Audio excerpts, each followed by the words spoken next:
সব ফ্যামিলির মধ্যে এমন দুই ধরনের দুইটা ননাস বা ননদ থাকে। আরে দিদি তুমি যে আইবা ফোন আরে ফোন করছি না কে রে, অনেকদিন ধরে তো আই না, ভাবছি আয় একটু তোমরা সারপ্রাইজ দে।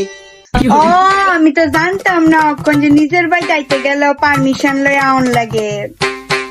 আরে ঘরের কালারটা তো সুন্দর হয়েছে, কবে করাইছো?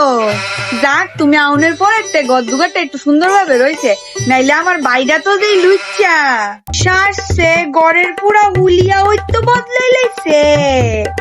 যা বুঝতেছি আমার বাইরে বালা করে হাত করছে। আরে দিদি সার্ভিতে চিনি কম হয়েছে, তুমি কইলা না? একদিন একটু সার্ভিসে চিনি কম বেশি হইতেই পারে, এটা তো আবার কি তা আছে। দিদি চাটা কেমন হয়েছে, সবকিছু ঠিক আছে নি? কেমন আর কি তা, এত বছর ধরে সংসার করতেছ হন ঠিক করে চা বানানিও শিখলা না। আমার বাইরে জানি কেমনে সংসার করতেছে তোমার লগে।